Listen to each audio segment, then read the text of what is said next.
Alright, this is gonna be just a run through of the new route. I'll include a text file. I'll DM a text file as well of the route, and that just has all the pickups and everything. But I'll mainly be going through all the nuance in the running sections, boss kills and stuff on my other guide. So I also muted this because it has my voice in it, and you'll be hearing double, and that's cringe. Right, so first things first, assassins start with Young White Branch. Assassin because we want Spook and a parry shield, and then Young White Branch because mainly it's leniency for Undead Settlement, and we use it on the Gargoyle in Archives. This line to pick up the whatever it's called, Ashen Estus, is consistent. You just need to be, let me see, do arrow keys work here? No. Wow, this media player's dog shit. Anyway, it's consistent. You just need to be running and you need to pick it up on the left. And you need to leave ASAP. And then that's just strafe the arrow. If you hear the arrow before you get around the corner, strafe to the right, like I did. And then make sure to draw this guy enough right before cutting left, because he can block you in. And then you roll, and then his hitbox lasts longer than you roll iframes, so you get hit. And then there's no reason to kill this dude if you come in from this direction. If you go in from the other direction, then you're gonna need to kill him, because he can hit you while taking this, like right after you take the sword out of Gundyr.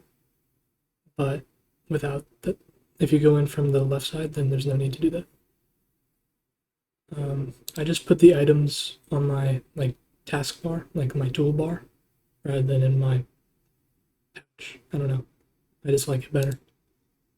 And then everything you need to know about Gundyr is, at least for this kind of level, is 13 one-handed R1s, transition him. It's 12 if you parry an attack. And then if you do two-handed CR2s, so two-handed CR2s, a lot of twos, the next attack will stagger him. So you'll see me make use of that here. So that's 6, 7, 8, 9, 10, 11, 12, 13, and then two-handed CR2s. And then the next attack will stagger. Boom. Loki, it'd probably be better if it was a CR2, but whatever. If it was a CR2 to stagger, that's what I mean. But it doesn't really matter much. And then I personally like to take off S-Stock and put the staff in my left hand to start the run, and then move it to my right hand once I get Grass Crest. But you should menu in whichever way you feel comfortable in. I know some people, it's probably better to just have the staff in the right hand the whole time, but since I like using dagger as like a option to quick step and short sword, and I like having them both in my right hand, that wasn't really an option for me. I mean, it is. I have 3 right hand slots. I just don't do it. And then, all right, our pickups in Shrine 1 are 3 bones, dagger, and short sword. We have 600 left. That's on purpose because we need it for when we level up later. Yeah, that's pretty much it. So now high wall, probably the most RNG running section in the run, unfortunately, as you'll see. Although it's not really RNG, well, 99.9% consistent, except you can panic like I do and then make it less than that. But yeah. So I want to be quick going out of here. don't know. I cut this corner. It's kind of not necessary. This dude, there's a dude on the right over here, on the left, sorry. He can aggro sometimes if you don't get the animation cancel, like the grab pickup when jumping off, which I don't. If he ever catches you, it's going to be with a lunge. Just don't panic and then roll a lunge. Yeah, that dude. So sometimes he aggroes, sometimes he doesn't. Alright. And then you can just always run past this dude. He doesn't really have an attack that can hit you, like, better to strafe. Alright. I played like shit. That was really close. Don't panic roll like I did on that. But yeah. And then make sure to jump that. And then quick step whatever this dude does. Because quick step gives 20 iframes. So 20 out of 30. So that's 2/3 of a second of iframes. And then also, fuck, arrow keys don't work. Make sure to stick left here, or otherwise that throwing knife can hit you. Grab these fire bombs. We use them for settlement. And then pick these up and spook. If this dude is too far right and he's like down here, the other item pickup on the left over here is, let me see if I can go back just a little bit. Fuck, too much. The other item pickup on the left is another ember. So you just need to pick up one of those embers. And then whichever one is easier, that item, that's an ember. Whichever one is easier to pick up, just pick that one up. That jump saves like 0.1, apparently, according to Bender. This running past this dude like this is consistent if you have spook. And then usually this dude does a thrust attack, which you can strafe to the right really easily. If he does a shield bash, you want to roll it or quickstep it. I quickstep. You should probably roll because you don't really need iframes, you just want distance. I got the funny, like, getting caught in the door thing. Just exit and re-enter. You'd never want to enter, like, you never want to go through the center of the door.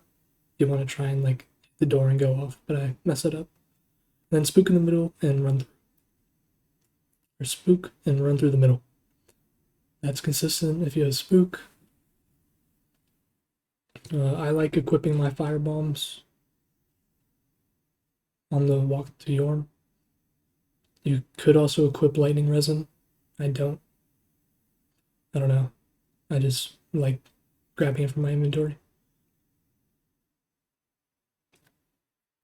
And then Vort. The important thing to know about Vort is you want to get 8 attacks because he transitions at 9, and then dodge an attack and get a full stamina bar off. So preferably 6 attacks, and then you want 2 because he takes 15 hits to stagger, and you don't want him to stagger. So I do 5 there, and then you see me do 3, so that's 8. So you want to, like, he has hyper armor during the charge or during his roar. So you see me empty the full thing. And you see him roaring, he has hyper armor during that. So you want to get enough attacks off, which is like basically around this part of his health bar. Basically like really close to here. Like this is 14, 15, 16. So you want to get at least 15. And then if you don't get 15, just do the head stagger strat, where basically you CR2 the head instead of going for those R1s. You CR2 the head and then you riposte. I like doing the R1s because it's faster, but it doesn't really matter. And now we're time for like 13 minutes of running. which longest part without a boss. I personally like Estus canceling to my momentum and then running off the edge. Let's see, what does this do? Nothing. That's kind of crazy. I like Estus off the edge to slow my momentum and then picking the skulls up this way. You can also just plunge the dogs. You can do that. This black firebomb pickup is kind of a pain, or this throw is kind of a pain. I think I miss a dog here, but my visual cue is this line, and then I aim for the top of the gate. I know that people like going closer because it could be easier. I don't know. I haven't really tested with being closer. Nuke, another DS3 runner who I'm friends with, he says that it's easier if you go closer. So y'all will need to test for yourselves, right? But I threw it a bit too far right, so it didn't hit this dog. Usually it doesn't matter though, because he doesn't aggro to you. I rolled through him. I don't think it's a good idea to roll through him. Honestly, you should probably kill him and then grab the bonfire. I think it's consistent to grab that bonfire, but you should probably just kill him. The reason we take that line to the bonfire, like going around and then to it, is because that goes in the trigger for the two NPCs, right? So when we go around this way, it causes the two NPCs over here to start their patrol. Problem is, their patrol is like really bad, or they get stuck easily. They're honestly probably the two worst patrolling NPCs in the entire game. But this gives them adequate time that usually it's fine. So you see that dude is stuck in the floor. But yeah, so just strafe around them, roll them if needed. And then I recommend learning that corner cut that I just did, because it prevents the imp that falls from like aggroing really early. So there's an imp right here, and once you cut this corner or go like past this line, he aggroes. So you'll see him right there. There he is. And so by cutting the corner, you lengthen the amount of time that it takes for him to aggro.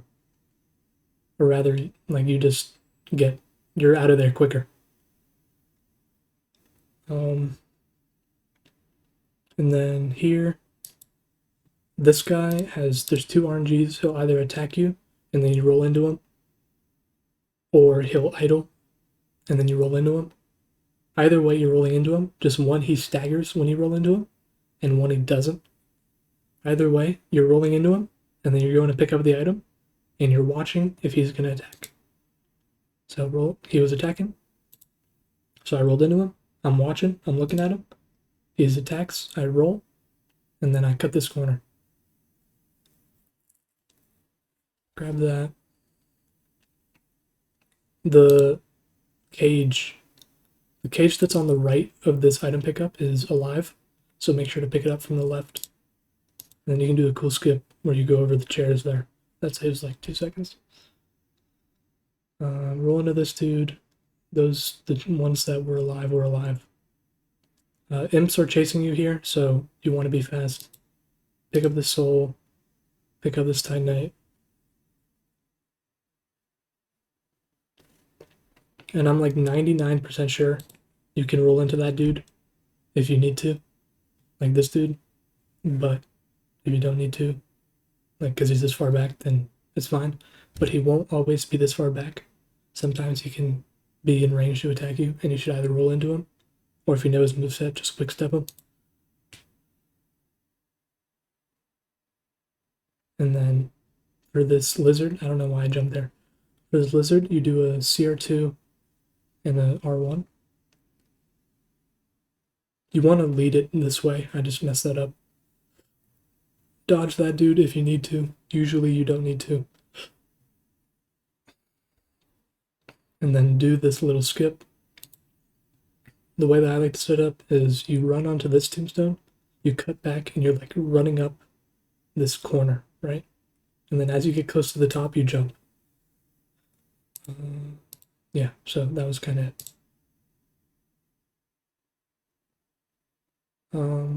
Grab Mortician Ashes, bow now.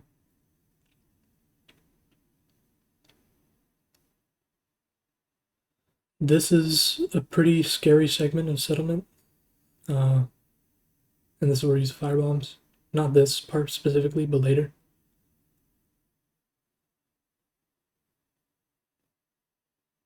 Alright, well, because there's only one left, you can just aggro him and roll him, or you can go kill him. It doesn't really matter. But I mismanaged my stamina there. Anyway, if you follow this line, like, you run around these barrels because pretty sure this dude always starts with a triple attack, like triple sword. So you want to run around, and then I spook, like in this spot, regen stam, and then run this way. After that, after I see that throwing knife and that imp, I cut left, roll through here, and then low-key, you probably don't need to SS cancel this. In fact, I only think it actually hinders you, because as far as I can tell, this dog's pathing is consistent, and if your timing is right every time, then he will be always pathing away from you. So I fuck up here by SS canceling, SS momentum canceling, and then needing to jump and needing to free aim this. Usually, though, if you don't land on the cages and need to do that jump, you'll just be able to lock on to him, and when he gets around that corner far enough, you'll be able to throw that bomb and hit both dogs. Don't go too far, because then that dog that's there will see you and attack you. But if you practice it, you'll get a feel for it. And then one dog has like marginally more health than the other, so it survives that black firebomb. Why they did that, I have absolutely no reason. But yeah. Pick up the soul. You can do the skip. It saves nothing. Especially if you fuck up your stam like I did. And then, yeah.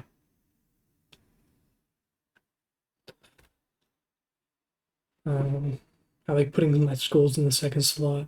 It doesn't really matter. It's just personal preference. I always spook in like that little sunken stone area. Like, I have a specific stone that I use as a visual cue. And then we plunge attack seaward. So sunken stone, and then run in, and we plunge attack seaward. Make sure to not press any buttons until after the dialogue disappears, because there's a bug where you won't be able to use your menu anymore if something, like if you try to menu while seaward is talking. Like during dialogue, if you try to use your menu, there's a bug where you won't be able to use your menu anymore, and you'll need to Alt F4.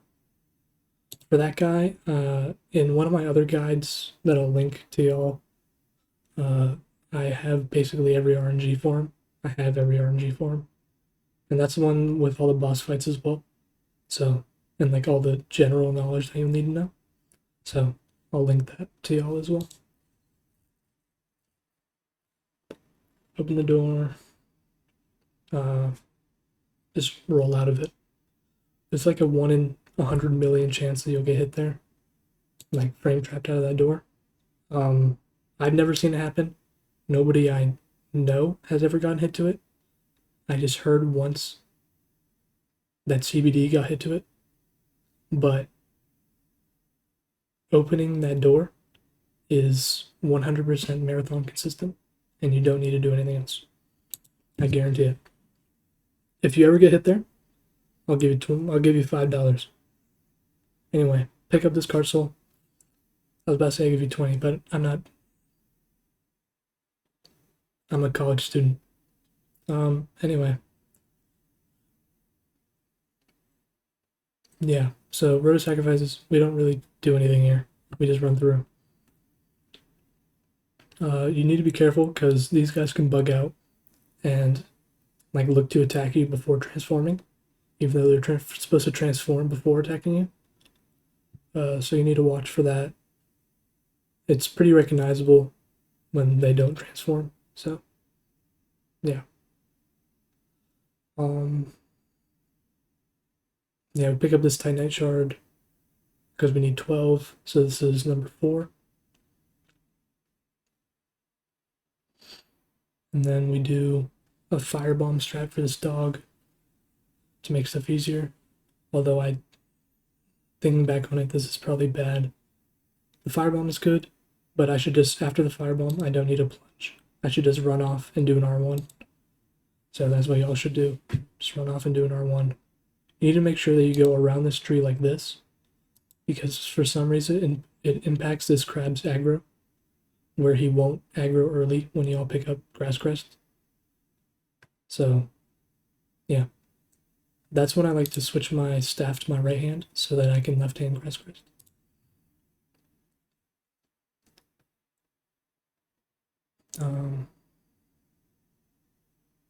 Yeah. So this mushroom has a insta charge attack.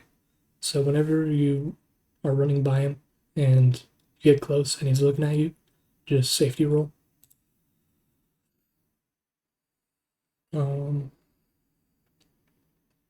As long as your stamina is good here, the ogre that outgrows will never follow you. So just make sure that your stamina is okay. It doesn't even have to be good, it just has to be okay. And then grab that bone out.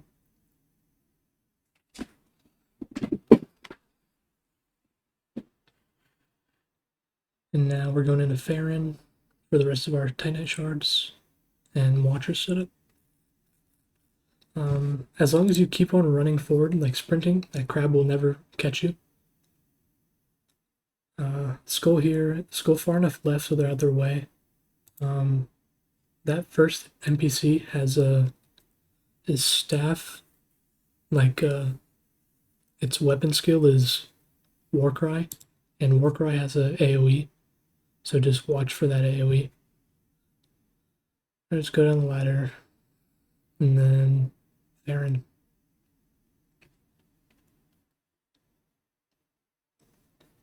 Dagger for quick step because it makes it running through much easier. You want to make sure that you hug this part because if you don't, the Elder Gru can aggro. See if I look at him.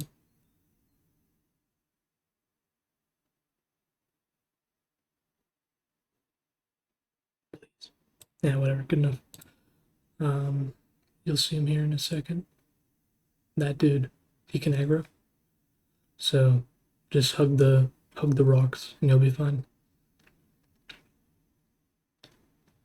And you pick up 2 homeward bones. And then get on this rock. I like popping souls here, so I don't need to do it at the handmaiden. That's actually kind of important. Hold on, let me go back. So this other Elder Guru that is pathing right now, right here, that you can't see because of my menu, Lee's Gang. That dude, he can kind of get stuck and just be stuck in an eternal spinning animation, which then it obviously isn't safe to drop. So if you look away from him, it fucks up with like emission mode and stuff, and it can fix him. But yeah, so that's just something to be aware of. Don't drop until he starts pathing in this other direction. Then grab his Titanite.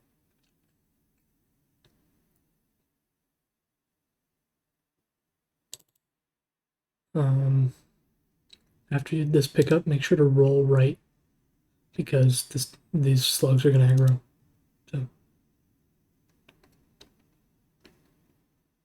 and you should make sure that you have 7 Titanite right now. Because if you don't have 7, then you miss one.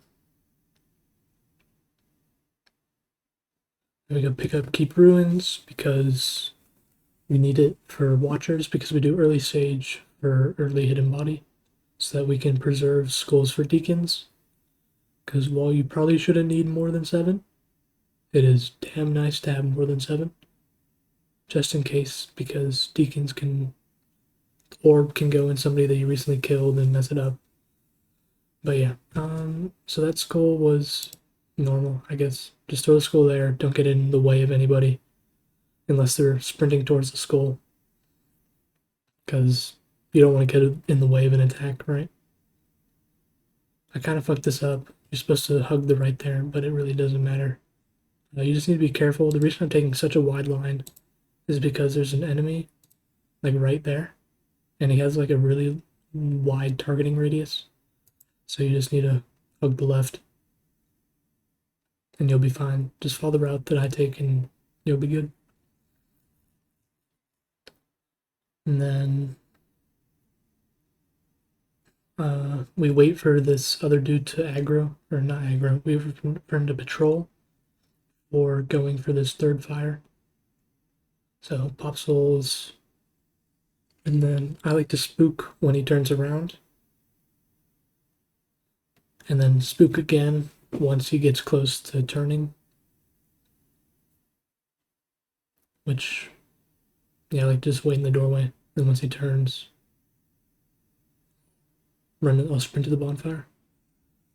And then there's a bit of a skip here. It's not necessary, but it's pretty easy and saves time. So you run up this tree.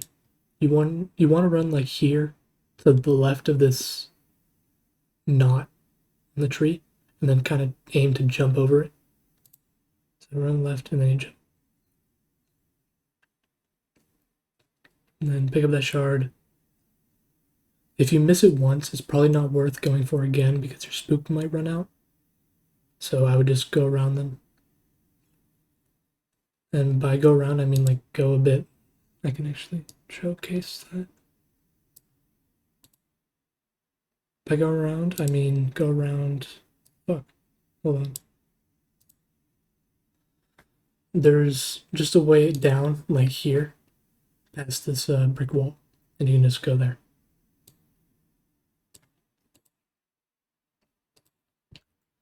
So, bone out after grabbing the Titanite. Make sure to roll back a bit because those slugs, they can shoot you. So, yeah. And now pick up this Titanite. And you should have 12 now. I don't know if I check, but I have 12.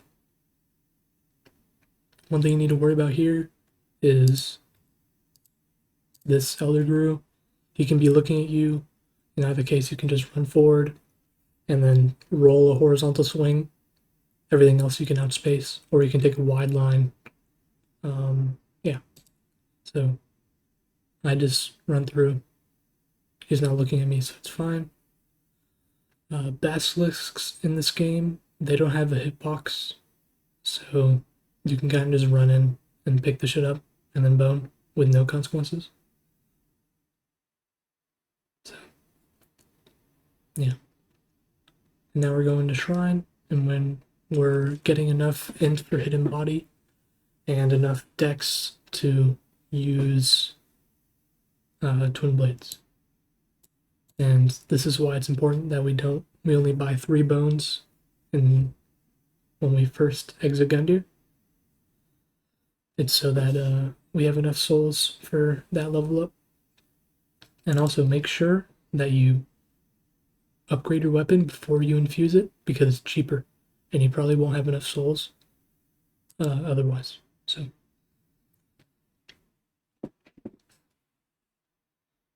fuse, and we have 392.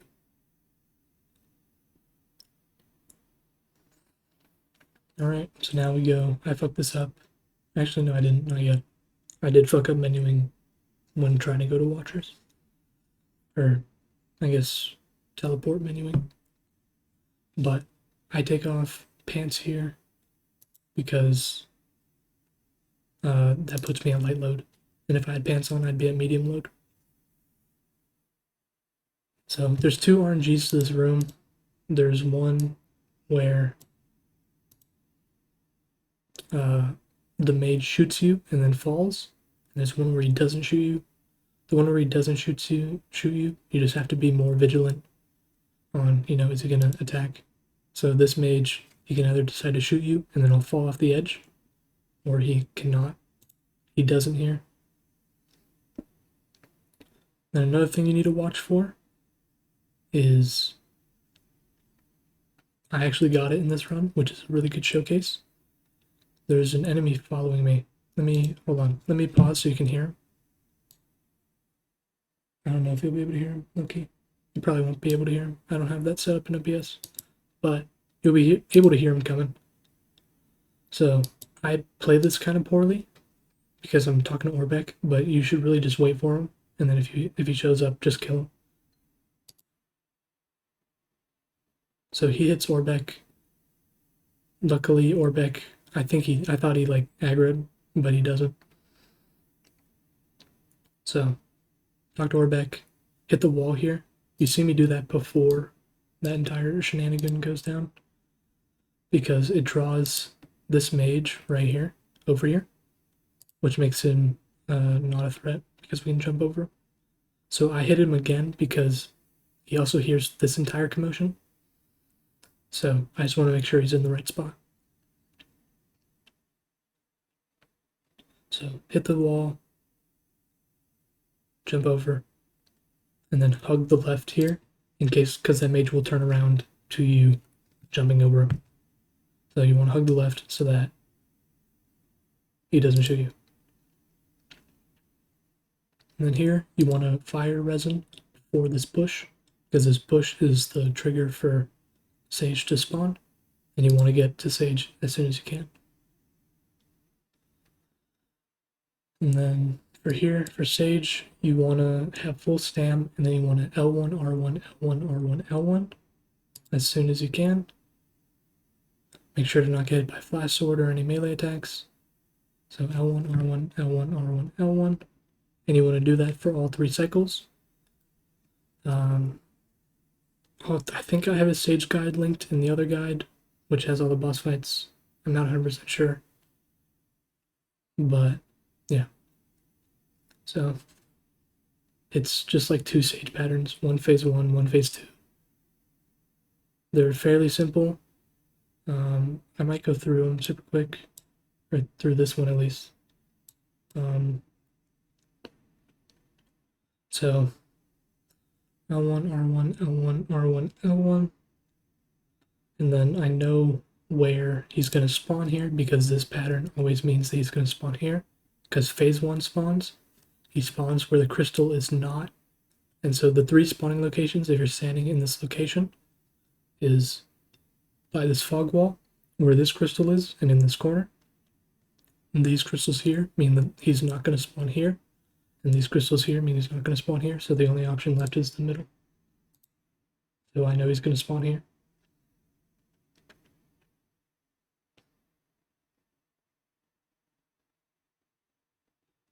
And then this pattern actually has 2 RNGs, which you can determine based on looking at the crystal at the fog wall.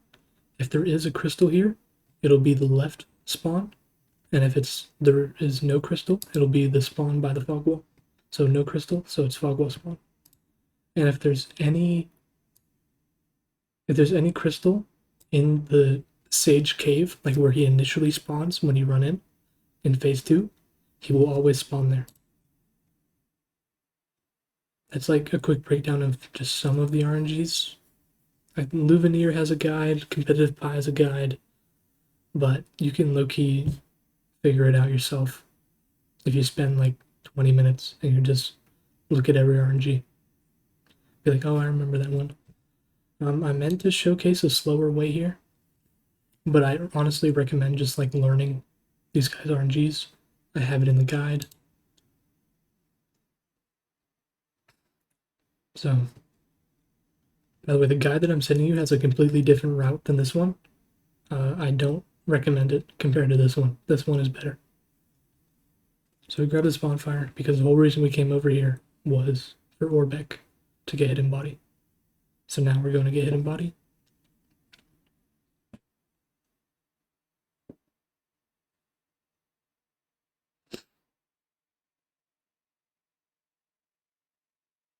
So we'll sell that because we need 11k to buy all the stuff from Orbeck. So give him the scroll. Buy exactly what I buy and then talk to him.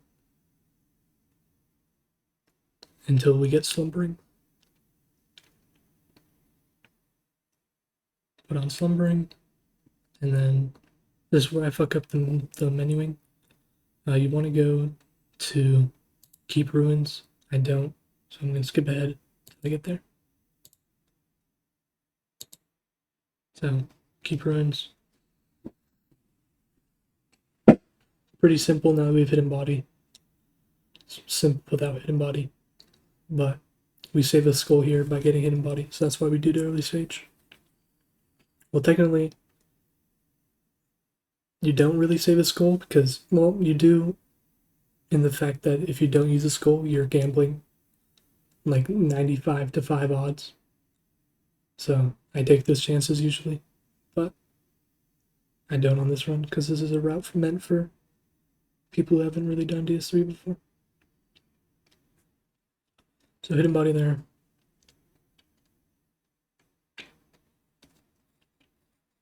And then you're fine because you have slumbering, so this dude doesn't pay attention. Low key, this Watchers fight is kind of speed pilled. You should low key find a way to fight Watchers that suits however you're comfortable with because they're the most, in my opinion, they're the second or third hardest boss in this run.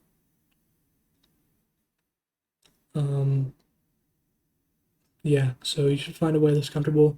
There's not really one that's really easy. The one that I do here is kind of easy, but it also requires you to do enough damage that it's really likely that the additional Watcher that spawns goes after red because they both wake up at the same time. But there's a ton of strats for Watchers, like going to the back of the arena so the ads don't spawn and fighting them there. And then, or just like, you know, fighting Watchers and then waiting for the two to get aggro to each other before fighting and then repeating until he's dead. This like is a pretty bad fight, all things considered. But like it's definitely not speed build. Because I'm getting backstabs. You don't really get backstabs in speed. But see me de-aggro here because I hear the other dude wake up. So yeah. He's luckily fought red. So now we go and we fight this dude. I'm getting a bit concerned because one of them is dying and I need them to stay alive. But luckily you saw him go over here. So I was able to finish off the Watcher. So now phase 2, and phase 2 is just I grass crest parry to aggro him early. I messed this up though because I didn't get the backstab because that's too slow. But just fight phase 2 Watchers. Be slow. This dude is hard. I hockey stop here, so I need to roll. This dude he's not easy, so in order to get that thrust backstab, you need to be like mid-range away. Like when he cues it, because you can't get it if you're close range or far. So you just need to be, that's like a sweet spot thing that just comes from learning the fight really well. I say learning the fight really well, but I'm not even going for a lot of punish windows because I'm just trying to play it safe, play it chill, show you what you should go for, what you shouldn't.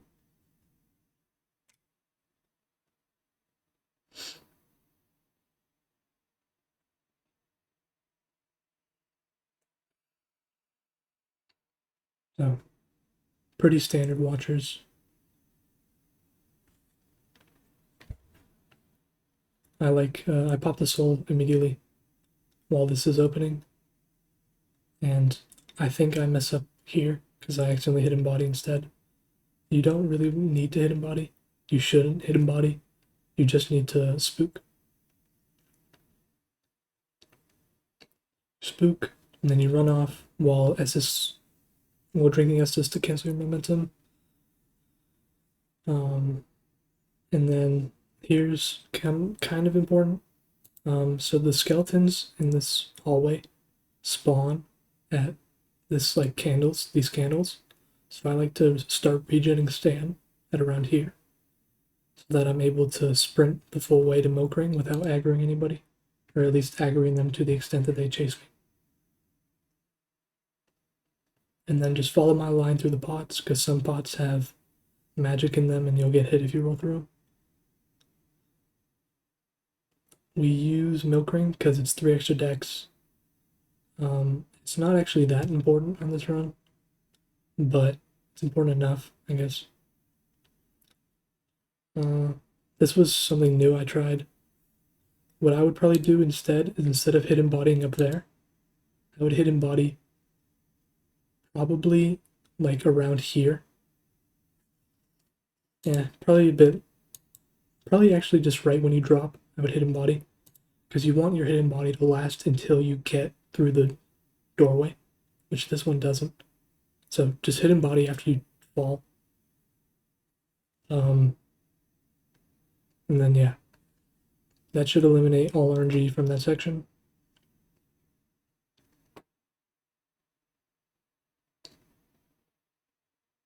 And then yeah, just run a Wolnir while opening the door, equip Milk Ring.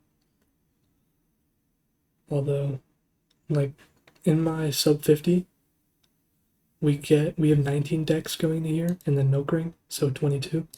And that allows us to 2-shot Wolnir right hand, which you aren't able to in here because we only have 19 decks. Which leads to me messing up this bracelet really bad. So low key, don't use this Wolnir fight as a reference. I think I have all the other RNGs, all the RNGs in the guide. Use that.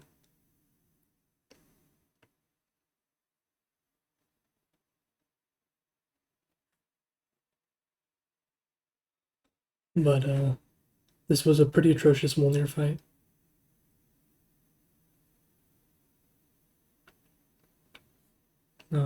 But yeah, if you kill him like before he recovers from his second bracelet breaking, you get a quick death animation, which is what we're going for here because it saves like 8 seconds. So you see him die basically instantly, and then pop the soul before it kicks you out. And now we're gonna go to Shrine, and then level and get some additional stuff.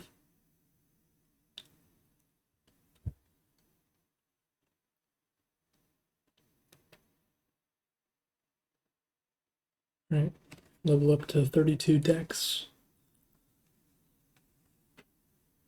And then we get 6 skulls, 7 fire bundles, and 2 homeward bones.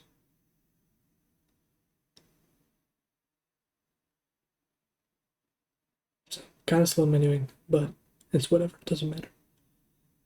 And now we go to Cathedral, which no skulls, and it's fine as long as your decision making is good and your lines are good, which mine are not. Well, my decision making is bad, my lines are good. So make sure to hug left the whole way through that dude, or else that NPC will aggro.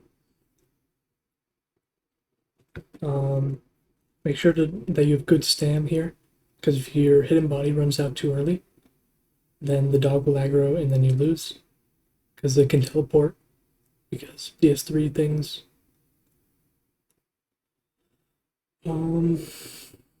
This line is pretty chill, right? Just try and make sure that your stamina consumption is good. You know, do them in long bursts, not quick ones. And then I guess here's the only thing that I should say anything for now. A dude coming down here, you can strafe every single one of his attacks to the right. So try and go to like the middle of the bridge so that you have more space and don't fall off. So, yeah. Here I mess up my decision making because this zombie spawn is RNG. I should have went through and then went left, but I kind of hugged the middle, and you'll see it'll be an issue in a second. So yeah, just don't do that. Because that dude will chase you. The swordsman will chase you. Or swordswoman. And then you want to jump here, land in here. And then through hopefully knowing every single RNG of that dude, you can roll everything. But low key, I'm 99% sure you can just sprint strafe everything if your line is good. But, you know, might as well just safety roll. Right? And then around here is when I like to hit him body again. And then make sure you have enough stam so you can sprint before going around this dude. Because if he aggroes because you're so close. And if you're not sprinting, it can hit you because he tracks well enough. And make sure to hug right here because it's him. And this dude. And make sure to copy my running sections like exactly. Unless I tell you that I fucked it up. Because the hidden body placements are really important. Because I'm re-hidden bodying like basically right before the other one runs out. Right. So, and then this one, make sure to always be looking in this direction. Because if you're looking in another direction, he can just tell this assassin, the swordswoman up here, can just teleport on top of you. So you want to be sure to always be looking. I fucked this up, kind of. Not really. You can see him looking this way. You should probably go the other way. He's very rarely like in the perfect middle. Well, I wouldn't say very rarely. He's sometimes in the perfect middle, sometimes he's on the side. And then if he's on the side, just go the other side. But you see him looking this way, kind of. Not really. I don't really know. He gives up after one attack because you're hidden bodied. So if you see him attack, just roll. You gain enough distance. And attacks in this game aren't as delayed as in Elden Ring or so. So just roll, and then you'll be fine. I don't really know the dude's moveset. I just react to him and roll. And then I equip dagger because we're going through a swamp, so we need dagger. Or a quick step, just like Farron.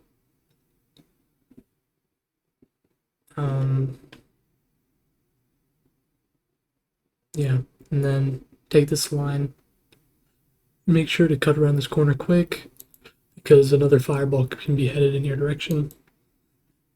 Then here is when I like to drink both my flax and spook, because it gives this dude over here ample time to path so he doesn't aggro to me while picking up Lloyd's.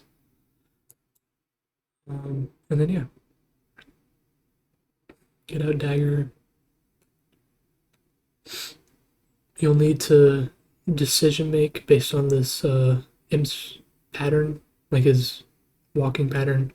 I see him going this way and he's pretty much in the middle, so I'm like, alright, let me go left.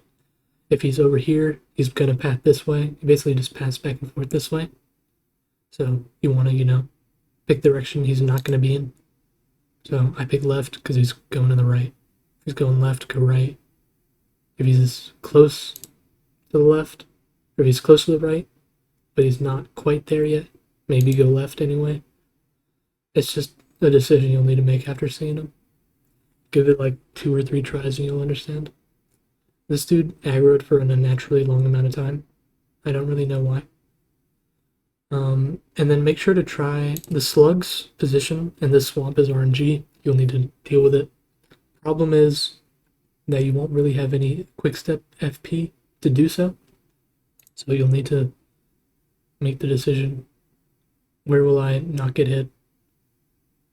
That giant's foot can't land on you unless like you need to be going you need to be aiming for like the left side of the staircase, or else the giant's foot can't land on you, but otherwise it lands on the banister. And it's also important because it causes the slug that falls to also land on the banister. There, that slug, and not be a problem. Otherwise, that slug can fall on you. I've never had any problems running through like this and taking this line, but you should be watching for fireballs from deacons. And then yeah, make sure to equip Lloyds, otherwise we don't one-shot small deacons with an L1 and two-shot fat deacons, which is kind of necessary.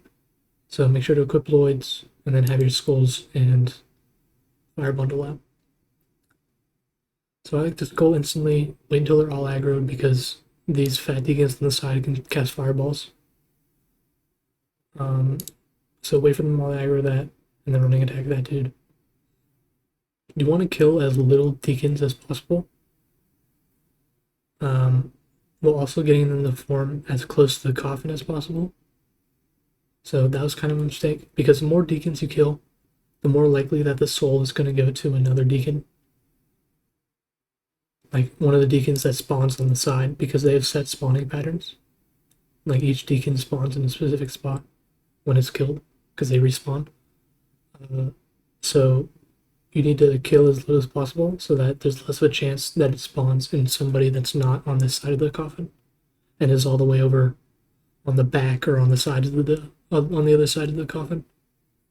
So you want to make sure, that's why we have the extra skulls in case that happens.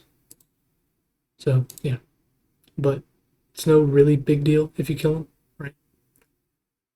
And then after 5 or after that like big, I don't know, you'll be able to tell. Phase 2 starts. I do 3, and then I skull again, and then I wait for my stam, and then I do 4. My stamina queue is when it hits the end of my mana bar. Make sure to go behind the Archdeacon, because if you go in front, he can just hyper armor with a poke and hit you through your twin blade L1s. That's really rare, and it's probably frame perfect of him to like cue the attack, but it can't happen.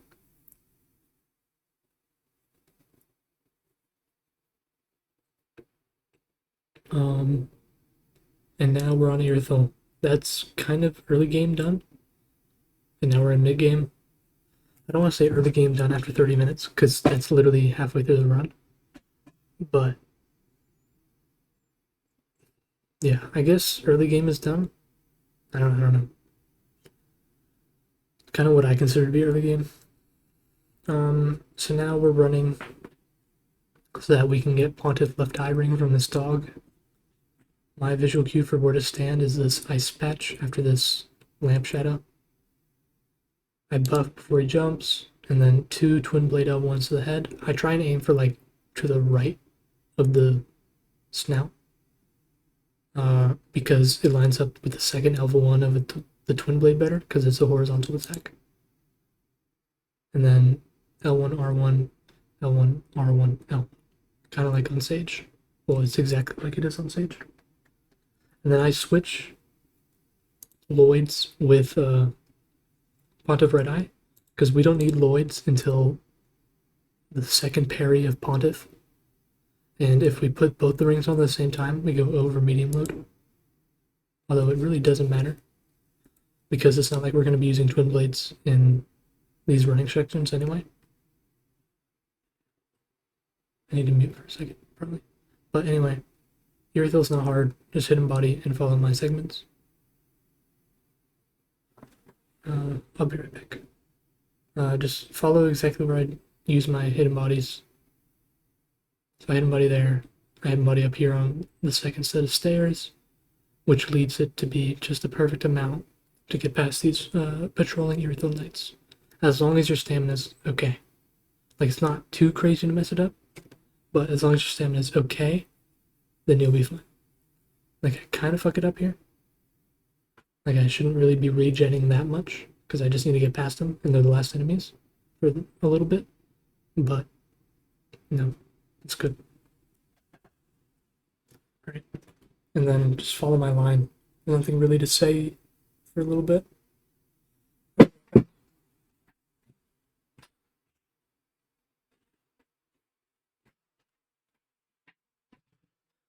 Need to get back in my chair, turn off your light.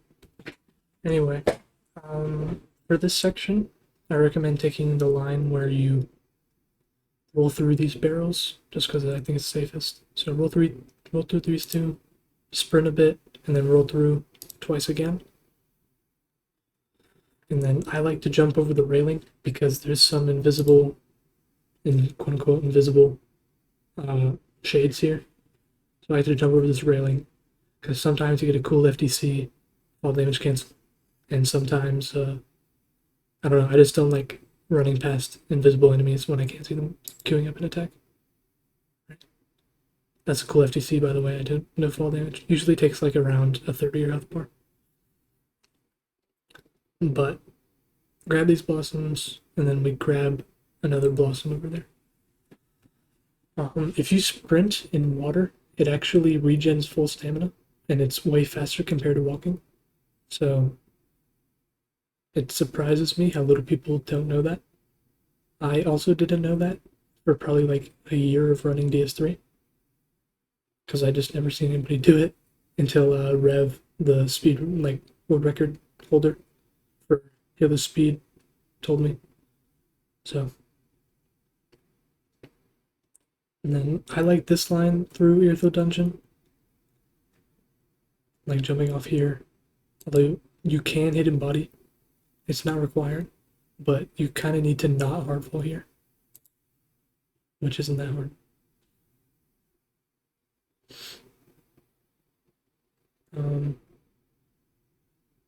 Yeah. And then what I like to do is I like to use this bucket up here as a visual cue for when to cast hidden body, although this hidden body really isn't necessary. But, you know, for safety reasons, might as well. Hug the left there, or else that dude who just came flying out might hit you. Stay farther away from this dude. I aggro him. There's no reason to aggro him. Just take a wider line, and he won't aggro. And then, because you see, I get kind of drained, but I don't really get drained. Like, I don't lose any health. There's just like a visual effect that, yeah, there's just a visual effect for a few seconds before you actually start getting life drained. You can tell if you get life drained because if you have anything less than 525 HP or 523, because it drains your max HP. So if this number is not 523, then you got hit. So I pick up this pale resin.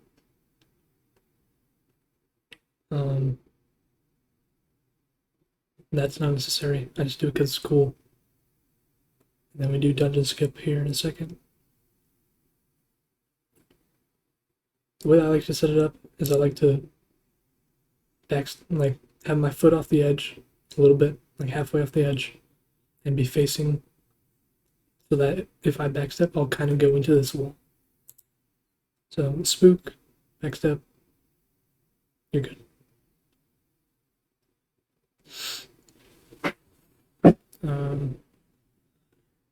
I do that little skip, it's not really necessary.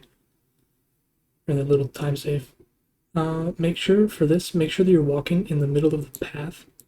Like not in the middle of the, like not towards the middle of the arch, but in the middle of this path. So try and stay in the exact middle. Because if you don't, then the guard can hit you. But as long as you're sprinting and you're in the exact middle, it's not going to be an issue.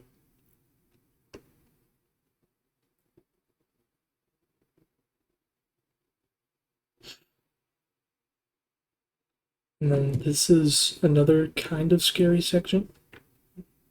Like if you do it correctly, and it's not hard to do it correctly. but if you mess it up, it can be kind of scary. Well, if you stall for a bit, it can be kind of scary because the spook runs out like right after we use it.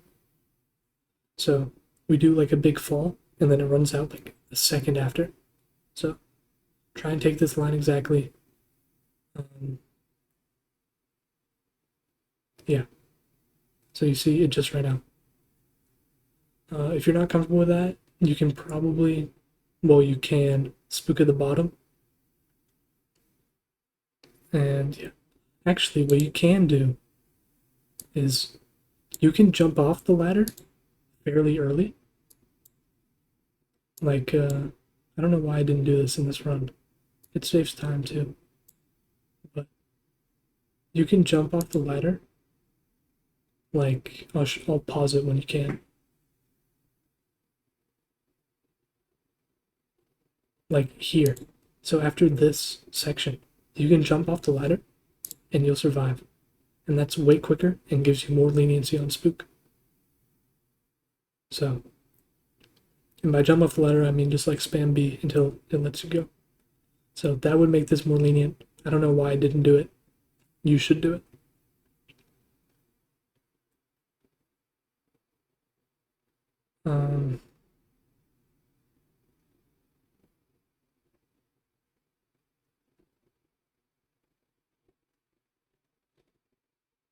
Yeah, I don't know. Yorm, I explained Yorm in the other guide. Basically, you want to bait out Guillotine and then punish Guillotine.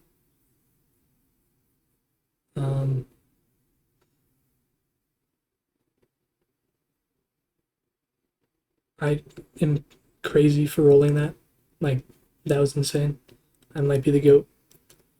Anyway, so if you stand basically right by his foot, you get 2 attacks. Only 2 attacks, which is Guillotine, this attack, or Stomp.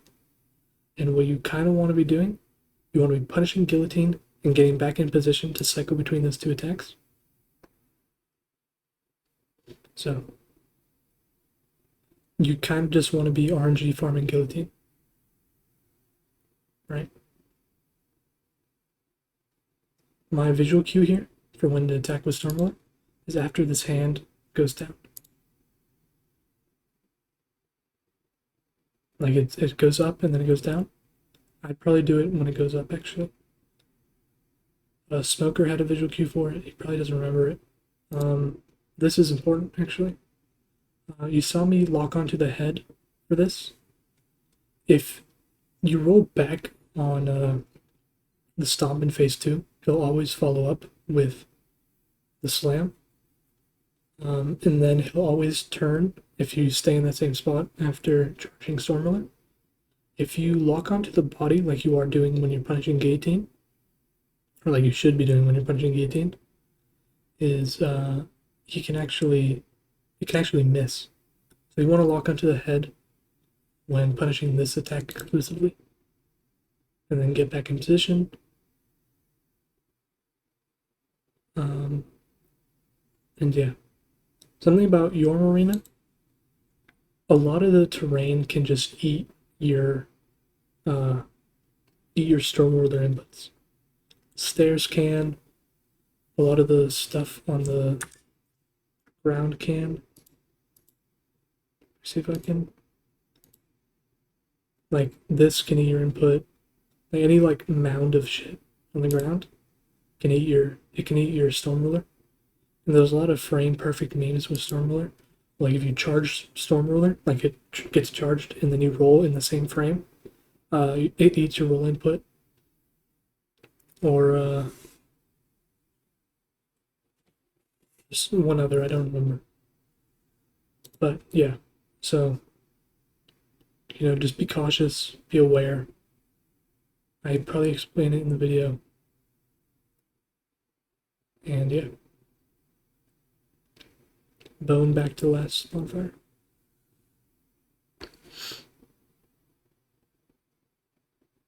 Also, something in case you're making saves for Wolnir, do not rest at any bonfire in Catacombs.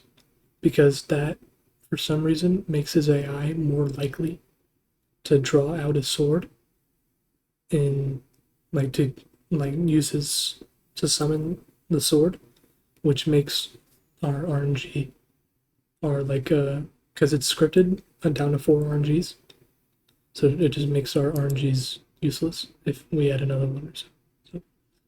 So just make sure to not do this. Don't equip shit here because then you're mid rolling and it's not great. So wait to equip shit until after you get through the water. There's a bit of nuance with this as well. If this enemy, this far right one, does a leaping attack like this one, you need to strafe right. It's probably 1 in 1,000, but if it's never happened to me, and it's only happened to me twice in 5,000 hours. So, yeah, but it's something to be aware of because it might happen to you, right? I've only known 4 instances of it happening ever. Be sure to be fast when running through this room because there's an archer aiming at you. So if you're not fast, he'll shoot you.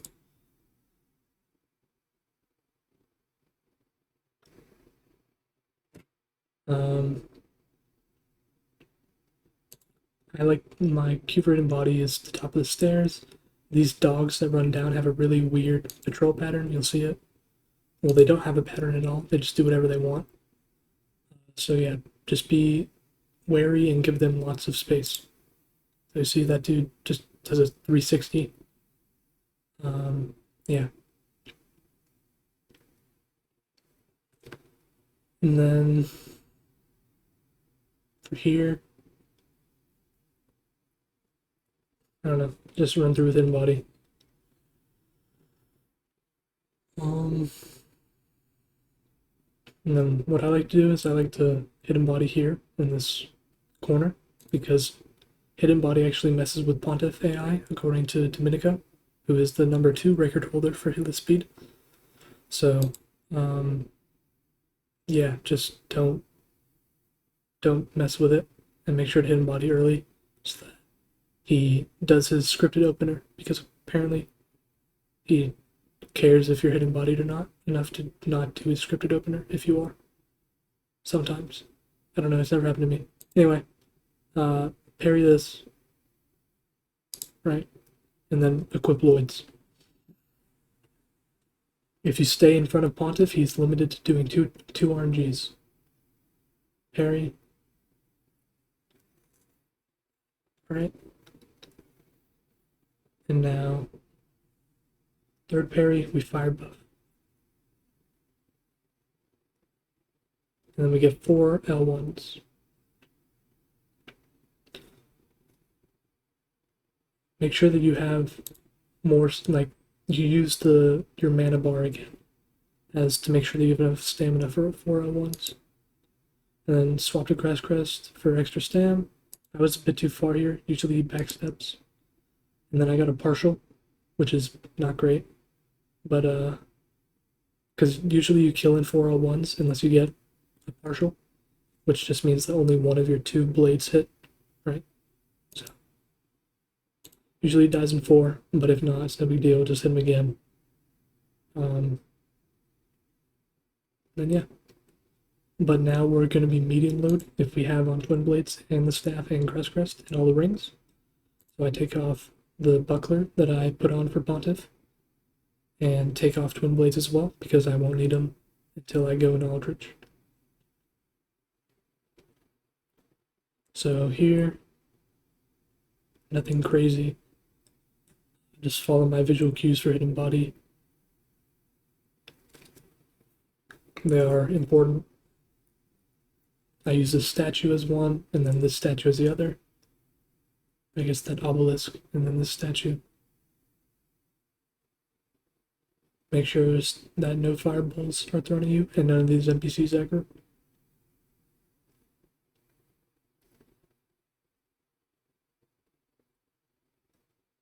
We're now 2/3 through the run.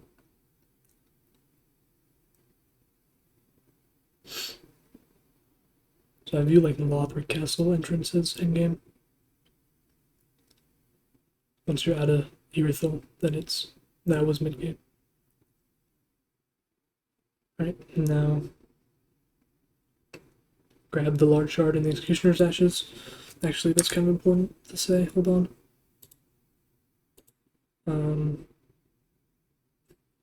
After picking up this large shard, make sure you have full stam. These archers' arrows can't hit you if you're sprinting. If you're slowed, though, they will hit you. So make sure that you're full sprinting the whole time until you get this. And then go up, pick it up, and then I use that kind of shadow as a timing to hit him body.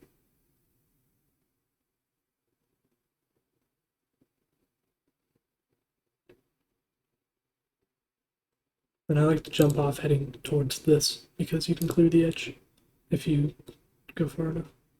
That should prevent any aggro. And now pop all your souls while waiting for the elevator. So I just pop them all and run up to that.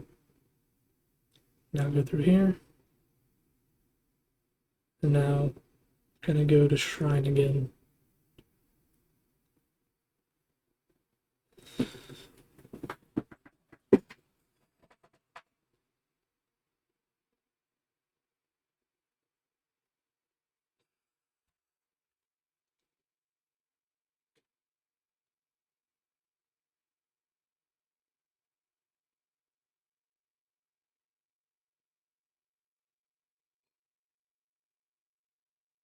I grab one fire resin, all the dark, and then 11 large shards, which allows us to get +6.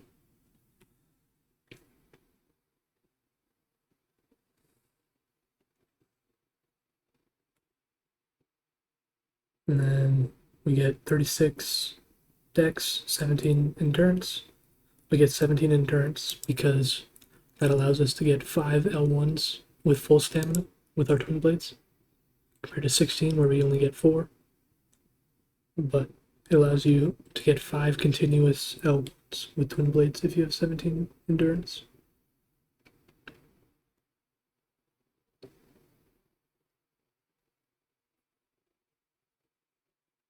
Alright, so now we go to Aldrich. This Spear Knight is supposed to only give this charge RNG, but he's an idiot, and sometimes he does a normal running attack. So I recommend spending like 5 minutes learning that timing as well.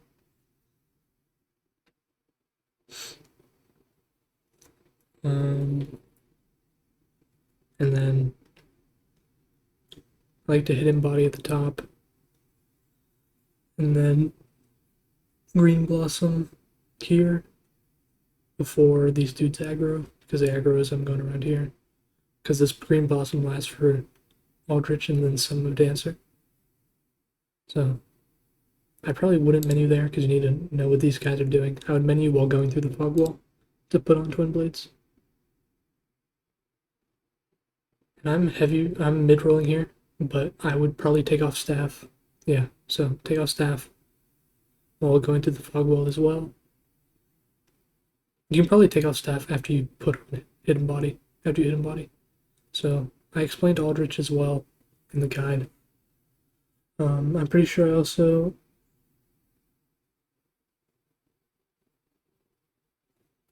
linked Luke's Aldrich guide. Is it Luke or Lucky? I don't know. Aldrich speedrun guide in my other guide as well. So you can watch that. I like dark buffing here because, I don't know, it saves time, and Dancer's a really quick fight. And then you menu on Magic Resin and Aldrich Soul, because you can pop Aldrich Soul here.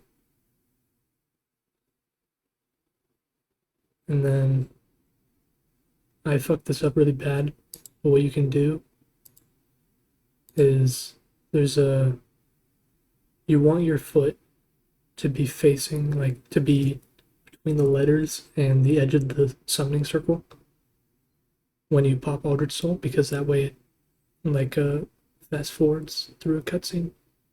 Like, you get the cutscene way quicker, like I did, compared to how you would usually get it if you were anywhere else. Anyway, I do a low damage dancer kill on the guy as well, so I don't know. Nuke has a lot of low damage kills you can reference. There's a lot of low damage kills you can reference, but nukes are good because he actually punishes consistently. Nuke is, in my opinion, the pinnacle of DS3 running. Well, of hitless running. Of DS3 hitless running. So, kill dancer. Go up the stairs, or go up the ladder. And then I just unequip that, and then I put on staff again.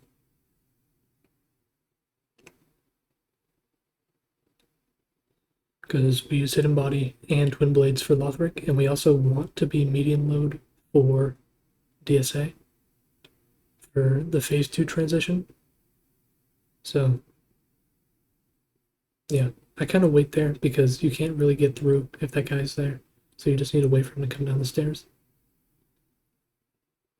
And then we need 6 chunks for +8, so we grab this one, and then we grab another one in Lothric. That's 2, and then we grab 4 in Archives.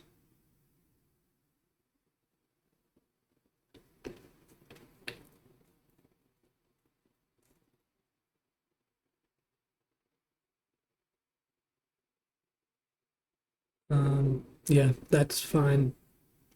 With hidden body on, nobody aggros before you kill them. They're kind of chilling. And then pick up that one. We pick up this chunk, and then that's 2.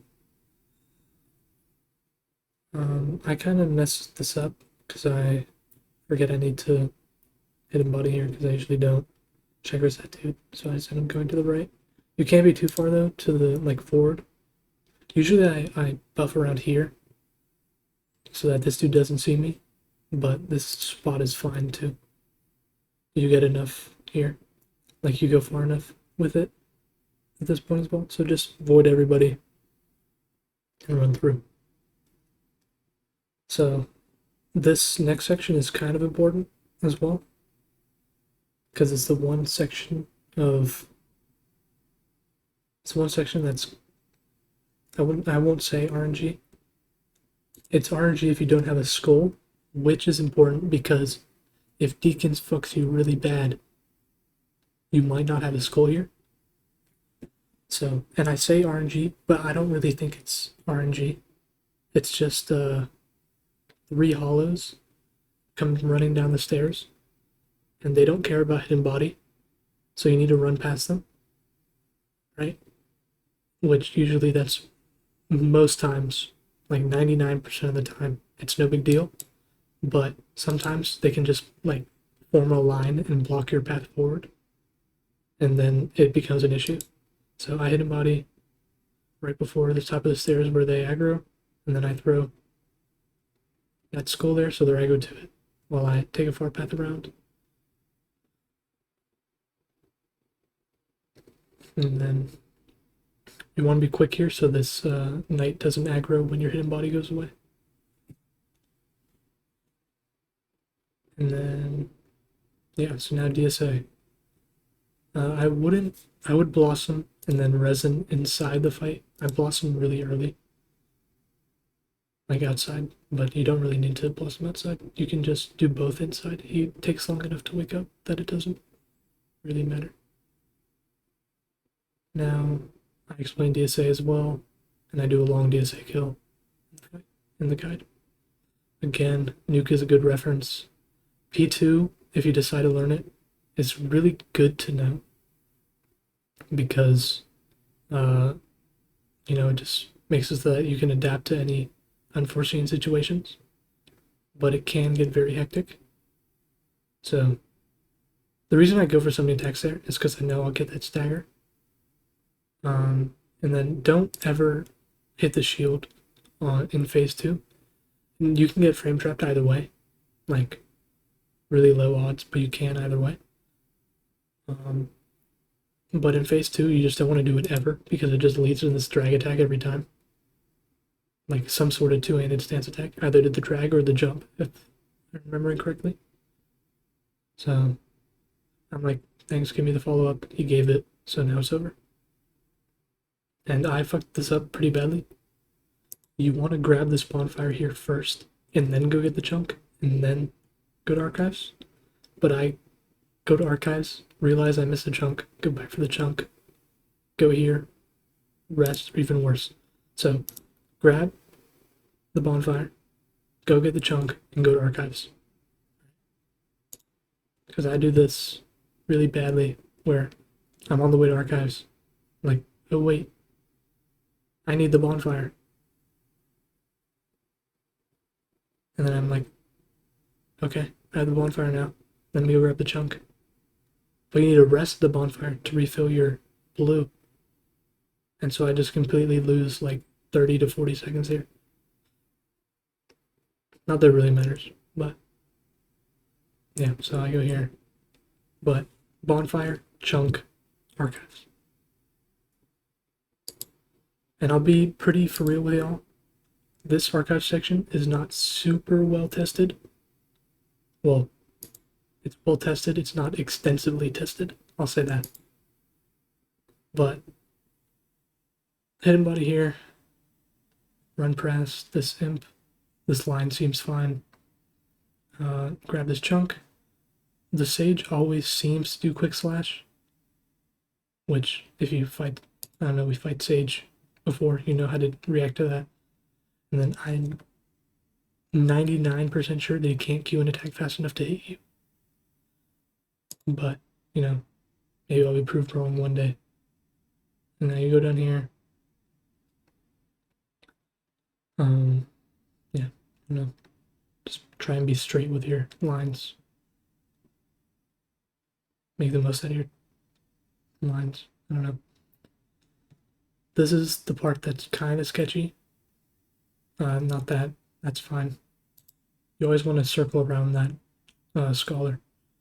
Because if he does that attack and you just run straight by him, then it'll hit you in the feet. But I hit him body here.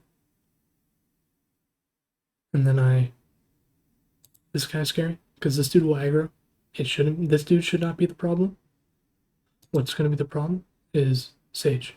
Sage can do flat sword in that position, which you saw him do there. And yeah, so, and now just, you know, run past the scholar, no biggie, and then you're good. And that's the hardest part, archives, by a substantial margin. So, yeah. As long as you're sprinting on the bridge, no attack can hit you. So make sure that you regen stam at the start of the bridge and then start sprinting. And just sprint across the full way. And then here, you want to listen for the rain attack, which is that one that's going up. Let's see if I can get a better clip of it. Or better, I can pause at the right time. You see this going up? That's the rain attack. You won't always see it go up, but there's a distinct audio cue to it, like exploding in the air. And then it has a chance to fall on the stairs, so you'll need to roll. So yeah, you saw it fall on the stairs there. So you need to roll. And then take this line around. Go through.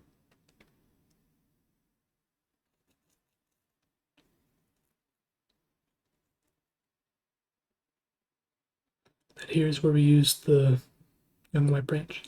Also, if you don't get the FTC that I did on the bridge back here. Hold on. It's kind of far. If you don't get the FTC that I did on this bridge, you'll need to heal with an Ashen Estus. Not an Ashen Estus, just a normal Estus. Because I get a fall damage cancel here. So that's just something to note. So just do that.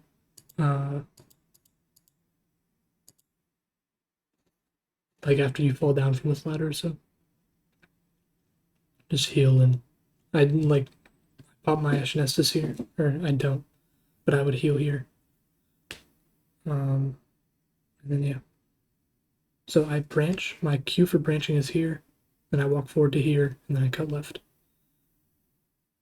And once I cut left and I hit this pillar, he starts patrolling.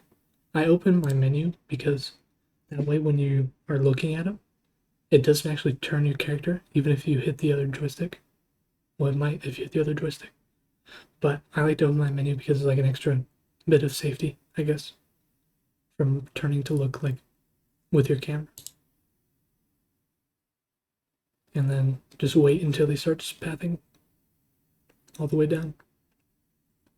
Don't listen to Opie. Hidden body does not work on this guy.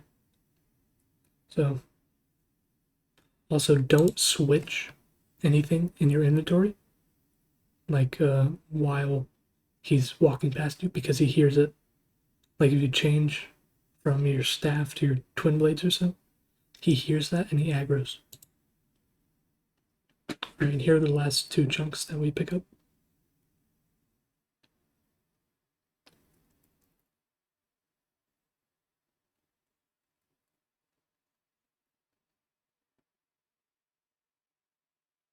So hidden body for those imps, hidden body for these NPCs, and then hidden body for staircase.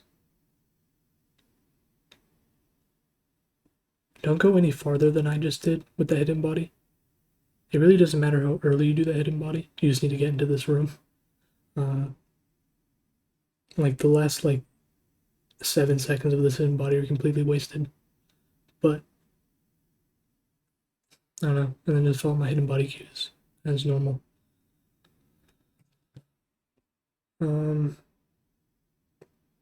Yeah.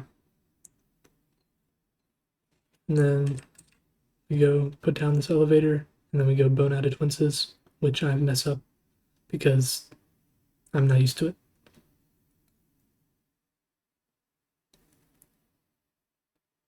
But basically what you want to do is I keep my bones in my taskbar, like my toolbar, instead of in the quick item slots. And then for twinces I swap them out because I don't know if it's quick enough to do it from the taskbar because it's an extra menu. Extra 2 menus. Like at least 2 inputs. So, but then I forget that they're in my taskbar. Fuck.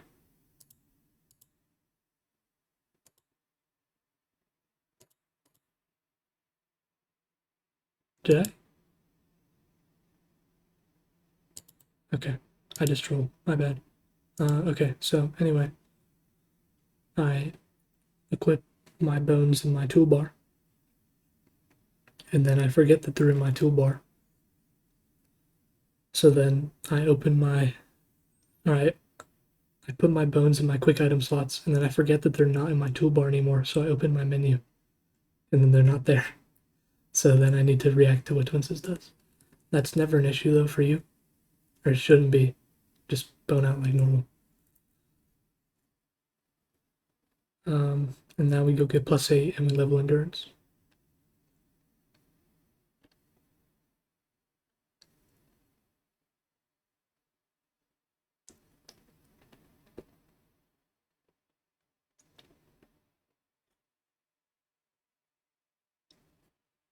Should get to 30.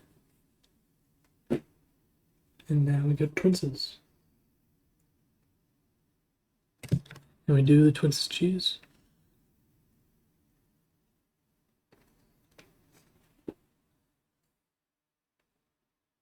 On the way to Twinces, what I like doing is just putting everything on my menu.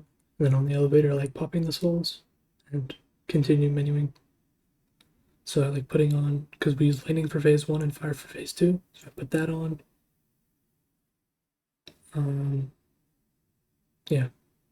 And then I like to have dagger for phase 2 soul mass. And I like to unequip grass crest because I feel like it gets in the way visually. So now I pop the souls while in the elevator. And then I put dark sign in my toolbar.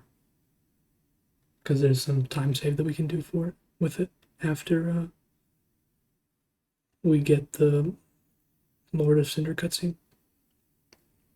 Although it's kind of time loss because we don't have a bone, but it's time save because we're still traveling.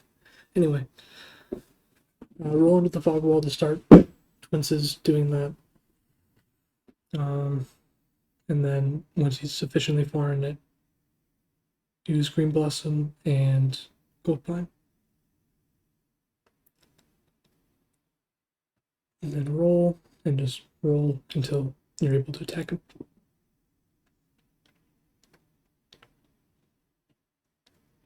This cheese looks scary. It's not scary. It takes a bit of practice, sure. But after a little while, like 2 attempts, it becomes natural. Also, make sure to watch your stamina to make sure you're not running out.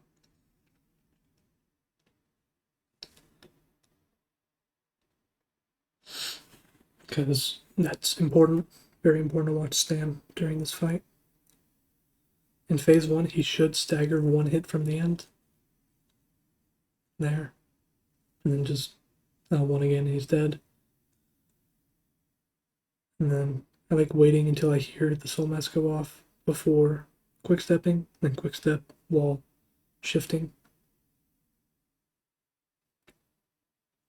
There's a glitch, quote unquote glitch, where well, there's just something where they don't immediately come towards you.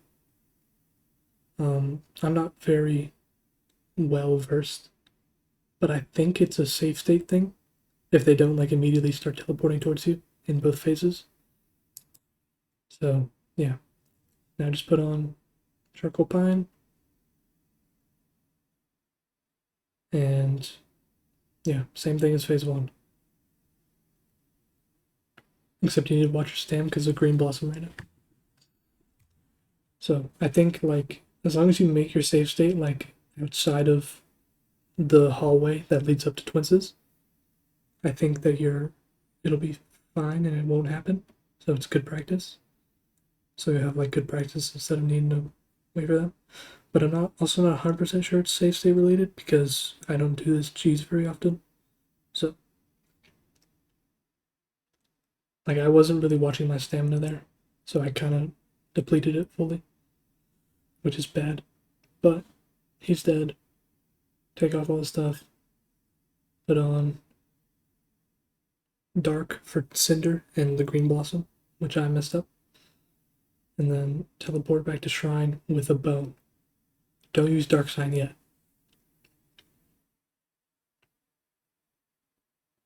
Now we just put on all the embers. There's some cool animation cancels you can do on the Twinses one and on the Watchers one. The Watchers one is kind of hard to get, but yeah. I'd barely get it here. And then that's the arm one. And now we go level endurance again with Firekeeper to 36.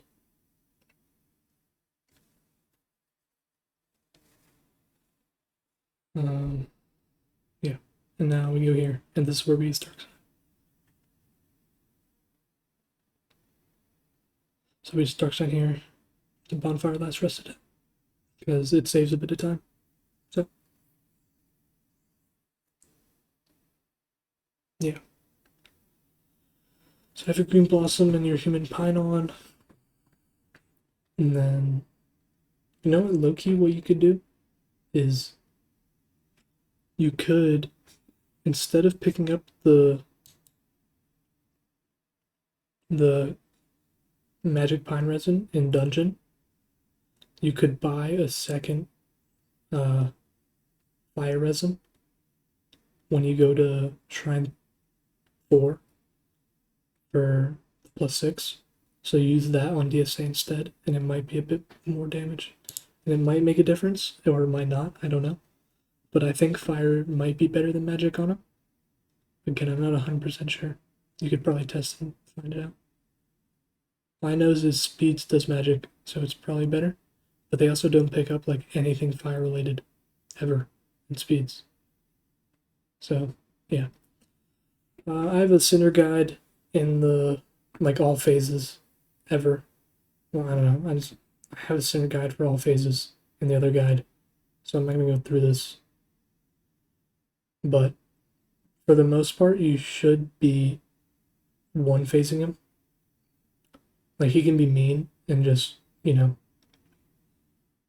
give you other phases, but for the most part, you should be keeping in sword phase the whole time. I'm able to keep in sword phase for the like sometimes at +6, so you should be able to at +8. And then I throw here because I'm bad. I don't even do that punish when I go for sub 50. So yeah. But that's a run. I don't know why I didn't show the end, but it was a sub 1 hour. So yeah, I don't know. That's kind of it. Good luck runs or something. I don't know.